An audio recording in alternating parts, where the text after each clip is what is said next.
Ồ na, rồi rõ lại nơi nâng. Cha hai ơi lục đây. Bộ ấy bốc tam bị ba một bông khmênh màu ôn rồi hốt càng mai nà ru ha và xin chị ban tay phần đằng mai sờ bài chị phần na tê À, bực này dừng nòm con cái tới sala scat đã bịa xong riệp bịa hai. Vậy chẳng con cái lót cái tay đây ót bóng. Cái tha cái chụp kia nơi sala scat mong. Ồ, con cái hiệp trong luôn hay nữa con. cha đi hai mai mày tao Cái complete vô sập hơi của xa tạ xin ban. Hay sập bột cái nào phong đó con. Mong cho sốt mất con. ចាអញ្ចឹងអូនមានឯកសារគ្រប់គ្រាន់ហើយនៅបាទចាចាជំរាបសួរចាមកខាងនេះមកចាម៉ាក់ថ្មីស្រីកែវថ្មីហើយលហោះអរគុណហើយបងស្រីកែវអូនជួយយកឯកសារនេះទៅបំពេញ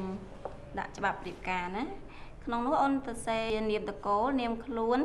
ព្រមទាំងទីលំនៅនឹងឈ្មោះឪពុកម្ដាយឲ្យបានច្បាស់លាស់ផងដោយយកសម្បត្តិកំណើត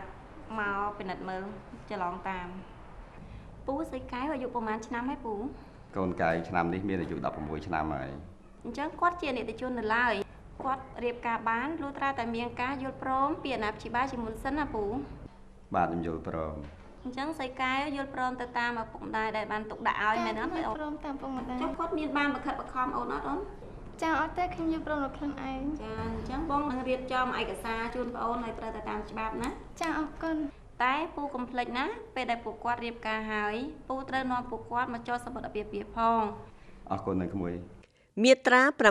948នៃក្រមរដ្ឋបវេនីបុរសនិងនារីដែលមិនទាន់ដល់នីតិភាពមិនអាចរៀបអាពាហ៍ពិពាហ៍បានឡើយប៉ុន្តែក្នុងករណីដែលភាគីម្ខាងបានដល់នីតិភាពហើយភាគីម្ខាងទៀតជាអនិច្ចជនដែលមានអាយុមិនតិចជាង16ឆ្នាំអាចរៀបអាពាហ៍ពិពាហ៍បានដោយទទួលការយល់ព្រមពីអ្នកដែលមានអំណាចមេបា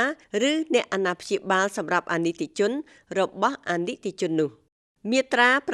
955នៃក្រមរដ្ឋបវេនី1អាពាហ៍ពិពាហ៍នឹងមានអានុភាពដោយការដាក់ពាក្យសម្រៀបអាពាហ៍ពិពាហ៍ការជូនដំណឹងជាសាធារណៈ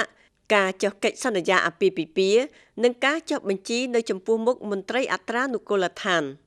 2ការដាក់ពាក្យសម្រៀបអាពាហ៍ពិពាហ៍ការជូនដំណឹងជាសាធារណៈការចុះកិច្ចសន្យាអាពាហ៍ពិពាហ៍និងការចុះបញ្ជីអាពាហ៍ពិពាហ៍ដែលបានកំណត់នៅក្នុងកថាខណ្ឌទី1ខាងលើនេះត្រូវធ្វើដោយផ្អែកតាមនីតិវិធីដែលបានកំណត់នៅក្នុងបទបញ្ញត្តិស្តីពីការចុះបញ្ជីអត្រានុកូលដ្ឋាន